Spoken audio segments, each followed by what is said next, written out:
학생 여러분 안녕하세요. 13주차 강의를 시작해 보도록 하겠습니다. 자, 강의를 시작하기에 앞서서 공지사항이 있어서 안내를 해드리도록 하겠습니다.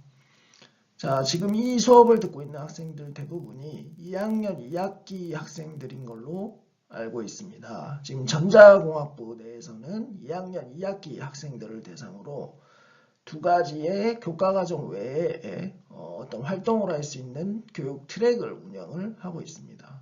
이미 설명회를 들으셨을 수도 있을 것 같은데 첫 번째가 시스템 트랙이죠. 그리고 두 번째가 반도체 설계 교육 과정 트랙, 아이렉 트랙이라고 하죠. 이렇게 두 가지가 있는데 여러분들이 좀 취업에 관심이 있고 하는 학생들은 자기가 더 맞는 전공이 뭔지를 좀 선택을 해보고 이런 교육과정, 외부 교육과정을 좀 선택을 해서 다양한 경험을 해보는 것도 추후에 취업에 큰 도움이 되니까 한 번씩 다들 학부 홈페이지에 들어가서 이런 게 어떤 건지 확인을 해보고 자기와 맞는 교육 트랙에 선택을 해서 한번 참여해 보시기 바랍니다.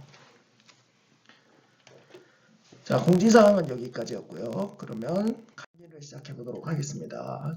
우리가 여전히 지금 챕터 5에 대해서 이야기를 하고 있죠. 이제 오늘 챕터 5가 다 끝날 텐데 챕터 5가 제가 처음 시작할 때도 얘기했듯이 가장 중요한 부분이고 아마 가장 길게 강의를 진행하게 될 거라고 했었죠. 그래서 이 부분은 굉장히 중요하기 때문에 두고두고 복습을 하면서 공부를 하시면 되고 자, 챕터 5의 전체 컨텐츠를 다시 한번 또 얘기를 하자면 일단 제너럴 컨셉에서 앰플리파이어, 즉 증폭기의 인풋과 아웃풋 임피던스를 어떻게 하면 구할 수 있는지 그 방법에 대해서 알아봤습니다.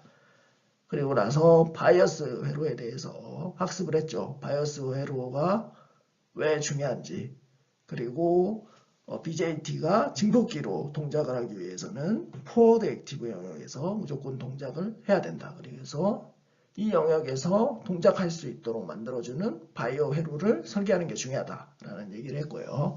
그 다음으로 회로 설계를 하고 나서 해석을 할 때 첫 번째 DC 바이어스를 분석해서 이게 과연 포워드 액티브 영역에서 동작하는지 체크를 해야 되고 이 체크한 걸 바탕으로 확인이 끝났으면 DC 바이어스를 바탕으로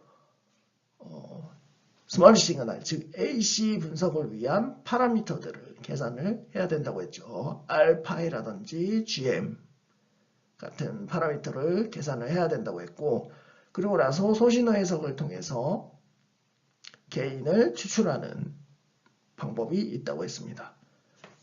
그리고 나서 오퍼레이팅 포인트 아날리시스 앤 디자인이라고 해서 바이어스 회로의 종류와 특징들에 대해서 쭉 얘기를 했었죠. 볼테이지 디바이더 바이어스 회로, 그리고 이미터 디제너레이션, 그리고 셀프 바이어스 회로 등을 설명을 했었고요. 마지막으로 BJT 앰플리파이어에서 중요한 세 가지 토폴로지에 대해서 이야기를 했죠. 커먼 에미터, 그리고 커먼 베이스, 이미터 팔로워에 대해서 얘기를 했는데 이 중에 지금 우리는 커먼 베이스까지 다 학습을 했고요. 이번 주는 이미터 팔로워에 대해서 이야기를 할 예정입니다. 자, Summary of BJT 임피던스 파트죠. 이거 지금 제가 지난주에도 이 복습하는 걸 그대로 들고 왔었는데 계속 이거를 강의 시작 전에 하는 이유는 이렇게 직관적으로 BJT의 임피던스를 읽을 줄 알아야 되는 게 중요하다는 걸 이야기를 하는 겁니다. 자, 제 왼쪽부터 보시면 BJT에서 AC 그라운드가 에미터에 연결이 되어 있을 때 베이스에서 바라보는 저항은 R파이다.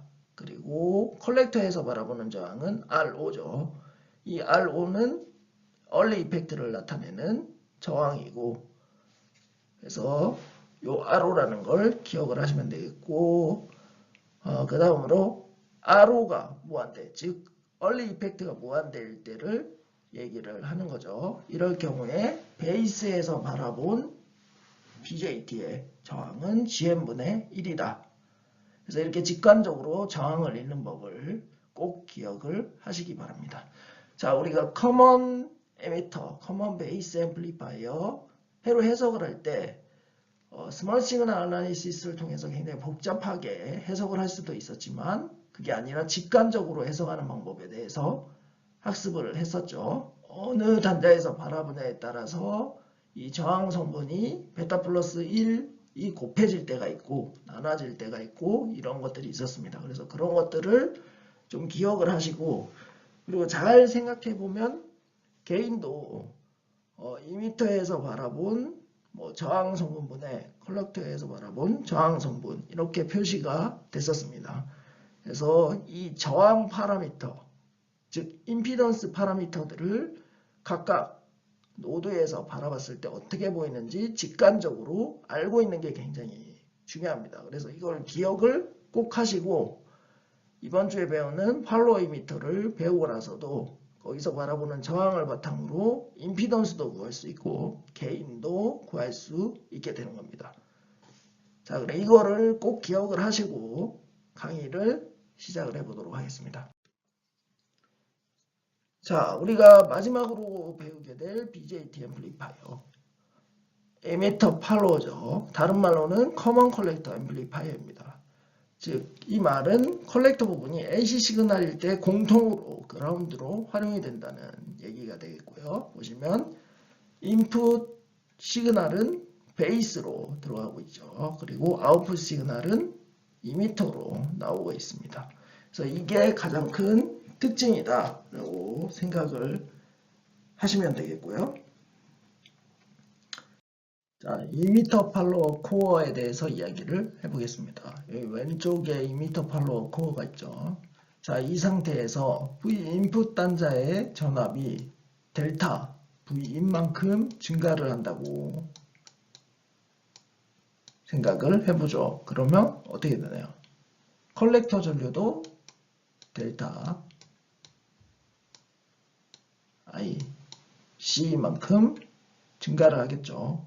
그리고 이에 따라서 2m 전류도 델타 I만큼 증가를 하게 됩니다. 그러면 V 아웃풋은 R이 곱하기 I이기 때문에 또 증가를 하겠죠. 자, 이 결과로부터 인풋 단자, 에미터 팔로워는 인풋 단자가 전압이 증가하면 아웃풋 단자가 증가하는 것을 알 수가 있습니다. 그리고 방향도 같다는 걸 알 수가 있죠. 그러면 개인이 양수가 된다는 걸 추측을 할 수가 있게 되는 거죠. 자, 그러면 좀 더 자세히 우리가 BJT 소자의 피직스를 얘기했던 부분을 가져와서 왜 베이스와 이미터, 즉 델타 V인이 증가하면 베이스와 이미터 사이의 전압이 증가하는데 이럴 경우에 왜 컬렉터 전류가 증가하는지 그리고 컬렉터 전류가 증가할 때 이미터 전류는 왜 증가하는지 복습을 한번 해보도록 하겠습니다. 자, BJT 앰플리파이어, 지금 요거는 MPN BJT 앰플리파이어죠. 이때 베이스와 에미터는 포워드 바이어스가 걸려야 된다고 했습니다. 그리고 베이스와 이 컬렉터는 리버스 바이어스가 걸려야 된다고 했고요. 자, 이런 상태에서 우리가 BJT를 볼테이지 디펜던스 커런트 소스 앰플리파이어가 있죠. 커런트 소스라고 했죠. 즉 여기 단자 VB의 전압에 의해서 IC라는 커런트가 조절이 된다고 했는데 왜 그렇게 되냐? 자, 여기서 우리가 베이스와 이미터 사이에 포워드 바이어스가 걸린다고 했죠. 자, 포워드 바이어스가 걸리면 PN 접합 다이오드 식을 가져온다면 커런트가 IS 곱하기 익스포넨셜 VT 그리고 V 저거는 베이스와 이미터니까 이렇게 된다고 했습니다. 즉 1호부터 베이스와 이미터 사이의 전류가 변하면 이쪽 정션에서 흐르는 전류가 익스포넨셜하게 변하는 걸 알 수가 있었죠. 자, 그리고 나서 베이스와 컬렉터는 리버스 바이어스가 걸린다고 했습니다. 리버스 바이어스가 걸리면 드리프트에 의한 커런트가 흐른다고 했죠. 그래서 결국 요 베이스, 2m에서 베이스로 넘어온 캐리어들이 여기서는 일렉트론이 되겠죠. 이 일렉트론들이 일정한 일렉트릭 필드에서 그대로 전달이 되게 되는 거죠. 그러면 이 I가 거의 다 이 컬렉터 쪽으로 흘러가게 되는 겁니다. 그래서 IC는 IS 곱하기 익스포넨셜 VT분의 VB라는 식이 나타나는 거고, 이걸 바탕으로 우리가 소신호 해석을 할 때는 뭐 GMV 파이라고 이제 그런 소스를 그리고 이때 V 파이가 베이스와 이미터 사이의 전압으로 나타냈었죠. 어쨌든 이러한 특성 때문에 베이스와 이미터 전압이 뭐라면 컬렉터 전압이 변하게 되는 거고요. 이때 컬렉터 전류가 변하면 이미터 전류가 변하는 이유는 아까 말했듯이 베이스와 이미터 사이의 포워드 전류가 베이스와 컬렉터 사이의 리버스, 즉 드리프트 성분에 의해 생기는 커런트와 유사하기 때문입니다. 즉 이쪽 베이스와 이미터 사이에서 디퓨전에 의해서 넘어간 캐리어들이 드리프트로 컬렉터 쪽으로 거의 다 전달이 된다는 얘기죠. 그래서 컬렉터 전류와 이미터 전류는 거의 유사한 값을 가집니다. 근데 기억하실지 모르겠지만 이 컬렉터 전류와 이미터 전류는 알파라는 관계식을 가졌고, 사람 사진이요. 이 알파는 1보다 작은 값을 가진다고 했죠. 뭐 0.9999999 뭐 이런 거 값을 가진다고 했는데, 자 그러면 이게 1이 아니고 0.999가 되는 이유도 설명을 했었습니다. 자 여기 이미터와 베이스 사이에서 포워드 바이어스가 걸리면 일렉트론도 디퓨전 돼서 넘어가고 홀도 디퓨전 돼서 넘어온다고 했습니다. 기억나시죠? 그런데 베이스에서 컬렉터로 넘어갈 때는 오로지 일렉트론만 전달이 된다고 했죠. 그러면 상대적으로 이쪽 베이스와 이미터에서는 일렉트론과 홀에 의해서 다 커런트가 생겼는데 그 중에 일렉트론만 컬렉터 쪽으로 가는 거죠. 그렇기 때문에 이렇게 알파라는 차이가 있었고, 근데 이 값이 작은 이유는 이미터 쪽에 도핑이 훨씬 높기 때문에 베이스에서 이미터로 넘어오는 홀이 별로 양이 많지 않아서 영향을 주지 않는 거죠. 그래서 이러한 수식이 나온다는 거였고요. 그래서 잘 보면 인풋 전압과 아웃풋 전압 사이에 이제 전압차가 VB라는 걸 알 수가 있습니다. 여기 보면 V인풋에서 V인풋 더하기 델타 V인, Vout풋에서 Vout풋 더하기 델타 Vout일 때 각각 이 차이가 VB라는 걸 알 수가 있죠. 자, 그러면 여기서 우리가 한 가지 중요한 점이 있는데요. 그거는 Vout풋의 변화. 여기서 요 아웃풋의 변화가 V인풋의 변화보다 클 수가 없다는 겁니다. 그러니까 이 부분이 더 클 수가 없다는 거죠. 이렇게 더 커지면 VB가 VBE2죠. 정확하게 VBE2가 VBE1보다 작아지는 현상이 생기죠.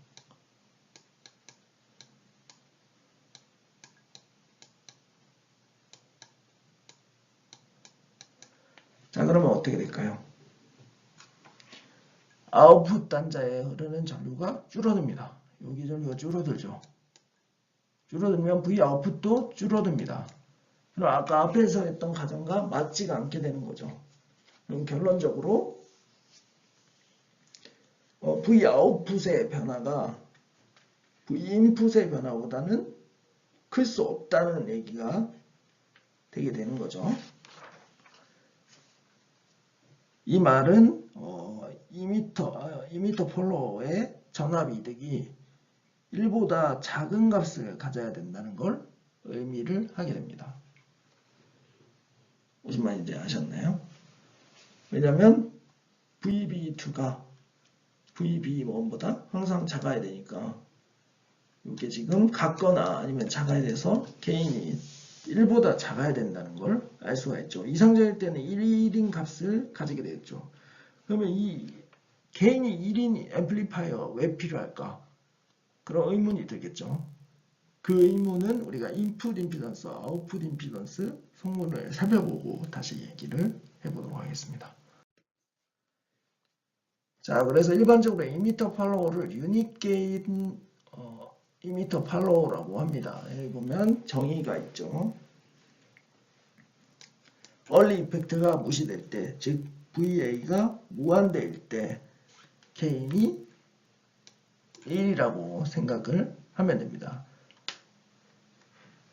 자, 여기 지금 전류원이 있죠. 2m 저항이 아니고 이상적인 전류원이 존재를 하기 때문에 이 성분에서 저항은 무한대가 되게 됩니다. 오픈되어 있다는 얘기죠. 그러면 이 인풋 단자의 전압이 V 아웃풋 단자의 전압이 V 인풋 단자의 전압과 V 아웃풋 단자의 전압이 VBE로 일정하다는 걸 알 수가 있게 되는 거죠. 그럼 VBE가 일정하면 어떻게 되나요? 아까 앞에 그림에서 봤었죠. 결국 이게 인풋, 그래서 이게 V 아웃풋이라고 하죠. 잘못 봤네요. 이렇게 됐다고 하죠. 그러면 이게 지금 안 변한다는 얘기가 되는 거니까 결국 게인도 1이 된다는 의미가 되는 겁니다. 무슨 말인지 아셨나요? V인풋과 Voutput 사이에 값이 VB인데 이 VB가 변하지 않고 항상 같다는 거죠. 왜냐, 이쪽 전류원을 달았다고 가정하면 저항이 무한대 성분이 되기 때문입니다. 그래서 이게 가장 이상적인 이미터 팔로우를 얘기를 하는 거고요. 여기 설명이 다 나와 있네요. 볼테이지 게인이 1이다. 왜냐? 콘스탄트 컬렉터 커런트가 일정한 VB를 유지를 시킨다라는 거죠. 자, 제가 앞에서 뭐 이거 오픈됐다고 설명한 거랑 다르게 여기서는 무슨 얘기를 하냐? 여기 커런트 소스 안에서 일정한 전류를 계속 흘려주고 있다는 거죠. 그러면 인풋 단자의 전압이 변하더라도 이 전류는 계속 흐르는 겁니다. 왜냐하면 BJT 커런트 성분과 상관이 없는 거죠. 그러면 이쪽 커런트가 이렇게 계속 일정하다. 그럼 콜렉터 전류도 일정할 수밖에 없죠. 왜냐하면 따라가야 되니까요. 그렇기 때문에 어떤 현상이 일어날까요? 아까 말한 거하고 똑같이 VBE 전압이 변화가 안 하는 거죠. 그래서 V 인풋과 V 아웃풋 사이의 변화가 똑같아지게 되는 겁니다. 아까 앞에 했던 얘기를 좀 다르게 설명한 거라고 생각을 하시면 되는데 결론적으로 에미터 팔로우는 게인이 1이다. 이상적일 경우. 자, 그러면 실제로 스몰 시그널 모델을 활용을 해서 게인이 어떻게 되는지 알아보도록 하죠. 왼쪽에 스몰 시그널 모델이고요. 이 스몰 시그널 모델에서 우리가 여기 걸리는 전압 V파이가 V 인풋 빼기 V 아웃풋이라는 걸 알 수가 있죠. 그래서 이러한 수식을 하나 정리를 하고요. 그 다음에 여기 2m 단자에서 커런트와 관련해서 키로요프 법칙을 적용을 해봅시다. 그러면 알파이로 오른 전류는 이렇게 방향이 되죠. 왜냐면 여기에 V파이가 플러스가 위에 오고 마이너스가 아래 오니까 그런 거고요. 그 다음에 V 아웃풋도 그라운드가 밑에 있으니까 커런트가 이렇게 흐르겠죠. 그래서 여기 흐르는 전류를 1번, 여기 흐르는 전류를 2번, 여기 흐르는 전류를 3번이라고 합시다. 그러면 1번 더하기 2번 전류가 3번 전류죠. 그래서 여기 그렇게 지금 표시를 한 거죠. 1번 전류는 R파이분의 V파이고요. 2번 전류는 GMV파이, 3번 전류는 R이분의 Vout이 되게 되고요. 이거를 V파이를 대입을 해주게 됩니다. 대입을 해주고 그항들이 그러면 이렇게 쭉 나오겠죠. 그러면 이거를 V 아웃풋 관련된 항을 왼쪽으로 이렇게 넘겨주고 V 인풋 관련된 항들을 오른쪽으로 이렇게 넘겨주고 정리를 해봅시다. 그러면 볼테이지 게인은 V 인풋분의 V 아웃풋이죠. 쭉 정리하면 1 플러스 베타 플러스 1분의 알파이 곱하기 R이분의 1 그리고 전체 1이 나오게 되는 거죠. 이때 알파이는 GM분의 베타죠. 그래서 베타 플러스 1 분의 베타 GM분의 1이 나오는 걸 알 수가 있고, 요거는 알파라고 볼 수가 있고, 알파는 1에 가까우니까 1이라고 가정을 합시다. 그러면 여기에 나란하게 되는 거죠. 이 상태에서 지금 R이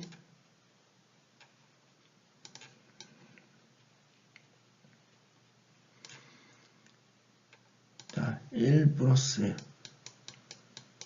RE GM 1 그리고 1 요식이 나옵니다.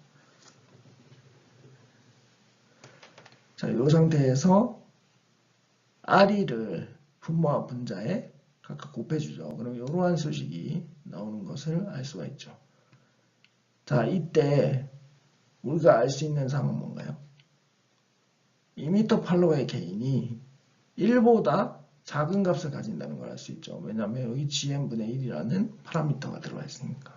그리고 부호는 플러스라는 걸 알 수가 있죠. 이건 앞에서 예측했던 거랑 유사하다는 걸 알 수가 있습니다.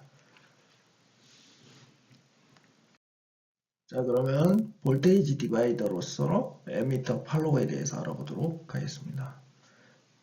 자, 왜 에미터 팔로워가 볼테이지 디바이더와 같은 역할을 하는지 알아보도록 하죠. 자, 왼쪽에 에미터 팔로워 회로가 있죠. 이 회로에서 우리가 가정을 해봅시다. 가정 첫 번째, VA가 무한대, 즉 얼리 이펙트 효과가 없다고 가정을 하고, 요 왼쪽에 보이는 박스를 테브닝 등가회로로 나타낸다고 생각을 해보죠. 그럼 테브닝 등가회로로 나타내기 위해서는 여기 로드 저항이 무한대, 즉 오픈된 것처럼 나타내야 되겠죠. 자, 이렇게 오픈되게 무한대로 나타냈다는 건 아까 앞에 예제에서 얘기했듯이 커런트 소스가 흐르는 거랑 같다고 생각을 하면 됩니다. 커런트 소스도 RE가 무한대인 값을 가지죠. 그 말은 게인이 1이라는 얘기고 아웃풋 단자에 인풋이 그대로 나온다는 얘기가 됩니다. 그래서 이렇게 출력이 나온다는 걸 알 수가 있고요. 결국 V 테브닌 전압은 보시는 것처럼 V 인풋 전압이 그대로 인가된다는 걸 알 수가 있고, 그러면 이 회로에서 테브닌의 등가 회로를 구하면 되겠죠. 자, 테브닌 등가 회로를 2m 단자에서 지금 바라보죠. 그러면 GM분의 1이라는 걸 알고 있죠. 우리가 이 수업 시작하기 전에도 이 얘기를 했었습니다. 그래서 테브닌 등가 저항이 이렇게 들어가고 로드단에 RE와 Vout이 이렇게 붙게 됩니다. 그러면 V 아웃풋 전압이 V 인풋 전압의 볼테이지 디바이더 식으로 나타내지는 걸 알 수가 있죠. 그래서 아파야 나왔던 수식이 그대로 나오는 걸 알 수가 있습니다. RE 더하기 GM분의 1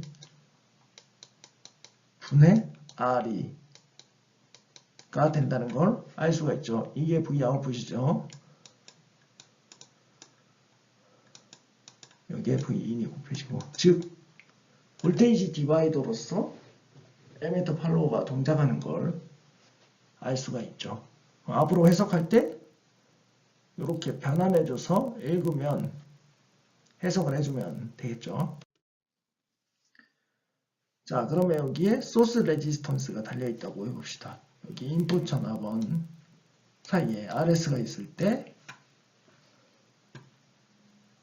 게인이 어떻게 되는지 한번 구해보도록 하죠.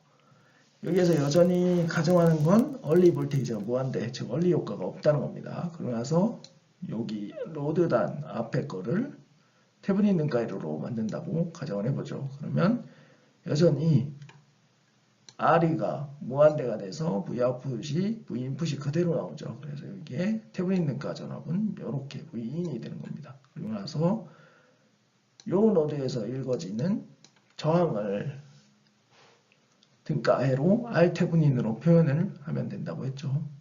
그 다음에 로드 단자를 붙이면 된다고 했는데, 여기서 바라보는 저항은 일단 GM분의 1이 있고요.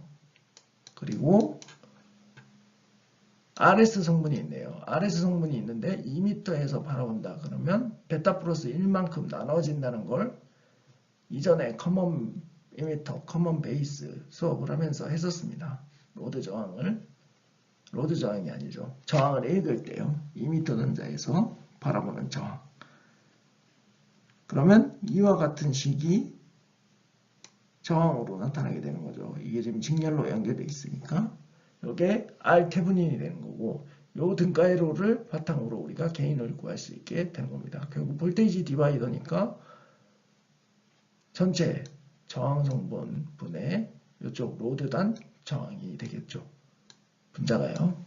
이건 직관적으로도 알 수 있고 직접 해보시면 알 수가 있습니다. 그러면 게인이 이렇게 표기가 된다는 걸 알 수가 있죠. 굉장히 우리가 에미터 팔로의 해석을 쉽게 할 수 있다는 걸 알 수가 있습니다.